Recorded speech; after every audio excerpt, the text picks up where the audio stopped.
जय हिंद दोस्तों, स्वागत है आप सभी का अपना यूट्यूब चैनल अनिकेत में जीके जैस पर। तो दोस्तों, आपके एग्ज़ाम का बेहतरीन बनाने के लिए हम प्रश्न लेकर आ गए हैं पॉलिटी का, रेलवे एनटीपीसी का, आर्ट्स एजुकेशन लिमिटेड पटना। जो एस के झा सर के द्वारा जो प्रश्न करवाए जाते हैं वही प्रश्न लेकर हम आ गए हैं। पीडीएफ के साथ देखेंगे दोस्तों। तो चलिए, ये टोटल सेट आज रहने वाले 16वां सेट रहने वाले हैं। 2000 प्लस का प्रश्न है। ज्योग्राफी, हिस्टोरी, इकोनॉमिक्स, साइंस सारे सब्जेक्ट का है। तो जो सारे प्रीवियस ईयर्स का प्रश्न देखने को मिलेंगे।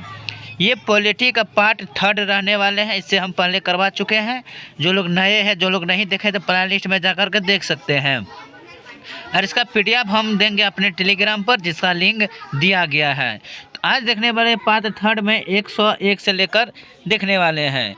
तो चलिए, बिना देरी के साथ बढ़ते अपने प्रश्न का। और आप लोग से छोटा सा रिक्वेस्ट है, वीडियो को शेयर, लाइक, और जो लोग चैनल पर पहली बार है तो प्लीज़ सब्सक्राइब करना ना भूलें और अपने दोस्तों को ज़रूर शेयर कीजिए। चलिए, पहला प्रश्न और बढ़ते हैं। आप लोग अपनी राय भी कमेंट में बताइए कि ये वीडियो को प्रश्न कैसे लग रहे हैं। चलिए, तो पहला प्रश्न और देखते हैं। वीवीपैट एक ऐसी मशीन है जिसका उपयोग भारतीय चुनाव में किया जाता है ताकि यह सुनिश्चित किया जा सके कि नागरिक का मत सही तरीके से डाला गया है। वीवीपैट का पूर्ण रूप क्या है? तो इसका तो सही आंसर हो जाएंगे ऑप्शन ए, डी हो जाएंगे, voter verifiable paper audit trail. तो option D is the right answer. अगली प्रश्न है कि भारतीय योजना आयोग का गठन किस वर्ष किया गया था? तो 102 का आपका राइट आंसर हो जाएंगे डी, 1950 में। अगली है कि ईवीएम का पूर्ण रूप क्या है? ईवीएम का जो दोस्तों पूर्ण रूप क्या है? तो इसका राइट आंसर आप लोग के बीच आ गया 103 का option D, electronic voting machine. अगली है कि भारतीय संविधान का अनुच्छेद 280 में इनमें से किससे संबंधित है? तो 280 जो अनुच्छेद है आर्टिकल, वो किससे संबंधित है? तो वित्त आयोग से संबंधित है। अगली प्रश्न है कि धन विधेयक डैश से पारित किया जा सकता है? तो धन विधेयक किससे पारित किया जा सकता है? तो 105 का आपका राइट आंसर हो जाएंगे ए, केवल लोकसभा में। अगली है कि इनमें से किसे भारत सरकार का पहला विधि अधिकारी माना जाता है? तो भारत सरकार का पहला विधि अधिकारी कौन है? तो ऑप्शन ए हो जाएंगे attorney general. Option A is the right answer.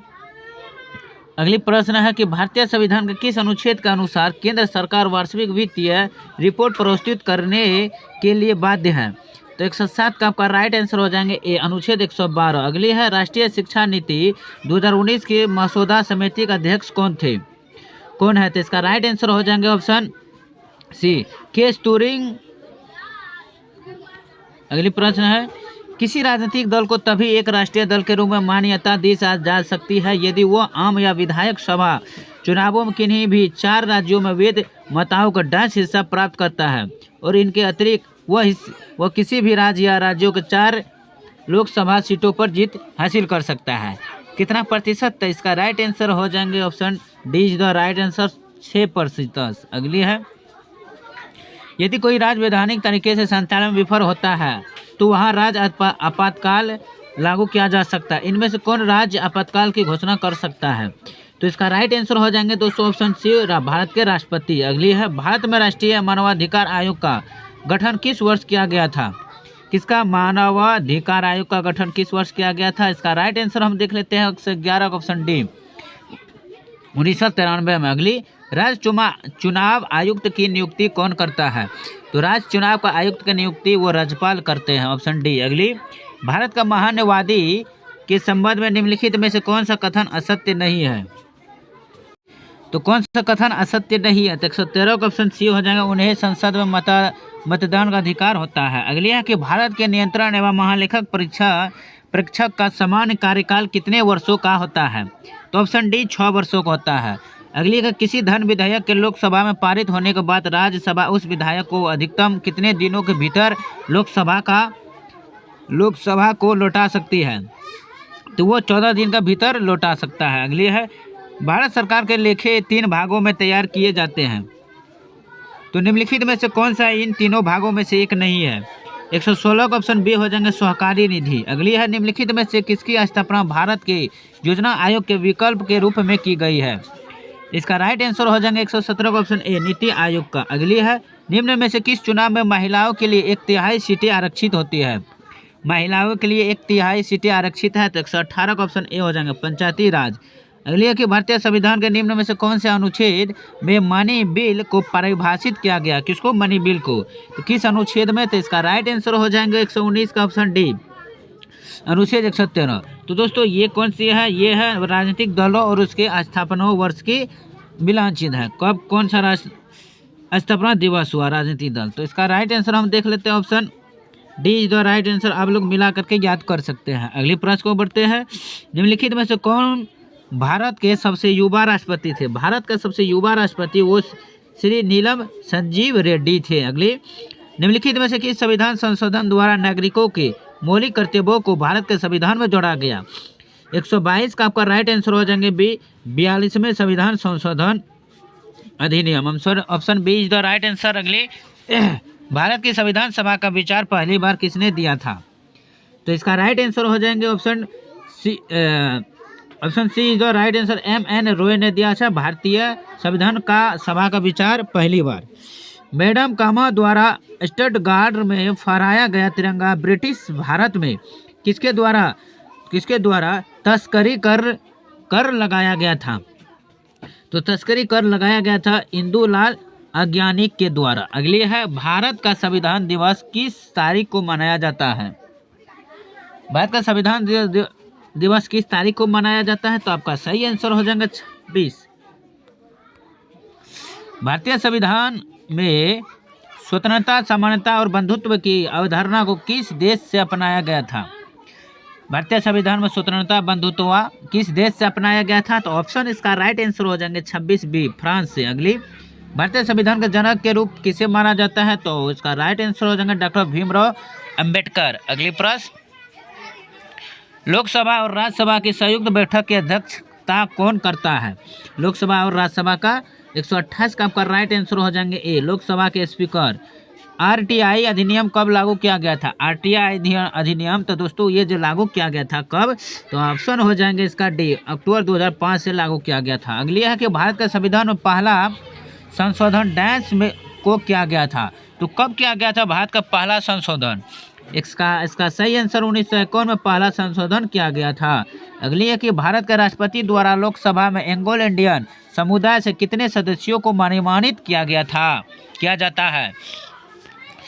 तो 131 का आपका राइट आंसर सी हो जाएंगे 2। अगली है कि अभिव्यक्त आया राम गया राम भारत में राजनीतिक शब्दावली में लोकप्रिय हो गई है। इसका वर्णन करने के लिए डैश, इसका वर्णन करने के लिए तो ऑप्शन हो जाएंगे, इसका वर्णन करने के लिए जो हो जाएंगे वो हो जाएंगे गया लाल ने। भारत सरकार अधिनियम 1935 द्वारा क्या पेश किया गया था? तो वो जो पेश किया गया था ऑप्शन ए हो जाएंगे प्रांतीय स्वायत्तता। अगली प्रश्न, 1962 में भारत चीन युद्ध के दौरान इस्तीफा देने वाले मंत्री का नाम बताइए। 1962 में, तो इसका सही आंसर हो जाएंगे ऑप्शन सी, V.K. कृष्ण मेनन। अगली प्रश्न, संघ के मंत्री परिषद में कितने मंत्रियों को शामिल किया जा सकता है? संघ के मंत्री परिषद में तो कुल मंत्री जो शामिल किया जा सकता है वो लोकसभा के सदस्यों की कुल संख्या का 15% किया जा सकता है। अगली प्रश्न है, इसके कार्यान्वयन के दौरान मूल रूप से भारतीय संविधान में मौजूद लेखों की कुल संख्या कितनी है? ऑप्शन हो जाएंगे इसका डी, 395। अगली, राज्यसभा के प्रथम सभापति कौन थे? राज्यसभा का तो इसका सही आंसर हो जाएंगे वो डॉक्टर सर्वपल्ली राधाकृष्णन थे। अगली, भारतीय संविधान का कौन सा अनुच्छेद सार्वजनिक रोजगार में समान अवसर का अधिकार प्रदान करता है? 38 का ऑप्शन डी हो जाएगा अनुच्छेद 16। अगले है कि विदेशी धरती पर फहराया जाने वाला पहला भारतीय ध्वज जो 1907 में भिकाजी कामा द्वारा डैश में फहराया गया था। पहला ध्वज विदेशी धरती पर 1907 में किसके द्वारा? भिकाजी कामा द्वारा। तो इसका राइट आंसर हो जाएगा उन जर्मनी की धरती पर। अगली, भारत में दूसरा सर्वोच्च संवैधानिक कार्यकाल कौन सा है? 140 का ऑप्शन सी हो जाएंगे उपराष्ट्रपति। अगली है कि संविधान के लिए अन्य देशों से सुविधाओं उधार लेने के लिए आलोचना किए जाने पर जिन्होंने निम्नलिखित कहा कि संविधान के मौलिक विचारों में किसी के पास कोई एक स्व अधिकार नहीं है, तो ये किसने कहा था? तो ऑप्शन हो जाएंगे बी, डॉक्टर भीमराव अंबेडकर। बल्कि संविधान सबके लिए है। अगली, तो अगली प्रश्न को बढ़ते हैं कि भारत के ध्वज संहिता 2002 के अनुसार जब भारतीय ध्वज को अन्य देशों के झंडों के साथ एक सीधी रेखा में प्रदर्शित किया जाता है तो उसकी स्थिति क्या होनी चाहिए। 142 का ऑप्शन सी हो जाएंगे, दाएं सिरे पर होनी चाहिए। अगली प्रश्न, 27 अगस्त 1947 को संविधान सभा की बहस में किसने कहा था, मेरा मानना है कि पृथक निर्वाचन मंडल अल्पसंख्यकों के लिए आत्मघाती होगा। तो ऑप्शन हो जाएंगे इसका बी।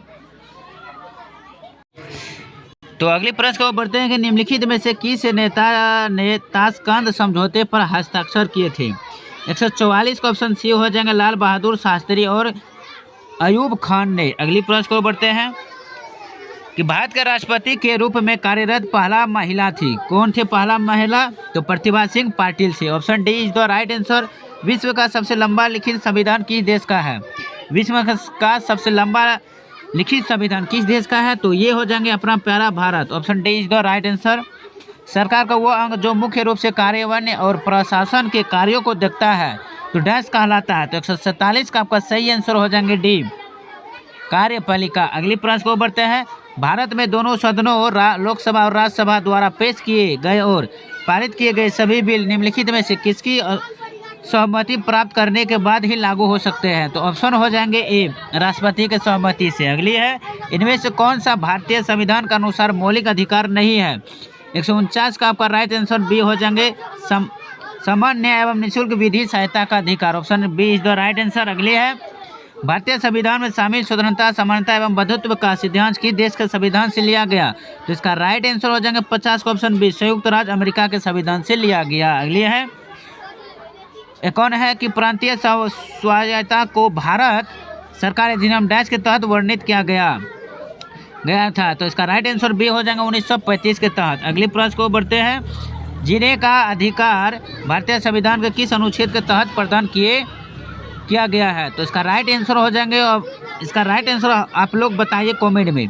तो चलिए दोस्तों, आज के लिए बस इतना ही, फिर मिलता हूँ आगे के पार्ट के साथ, पार्ट 4 के साथ। चलिए आज के लिए इतना ही। हमें सारे सब्जेक्ट 50-50 के लेते हैं प्रश्न, ताकि आपको दोबारा वीडियो देखने में अच्छे मदद में, लंबा वीडियो बनाएंगे तो आप दोबारा नहीं देख सकते हैं।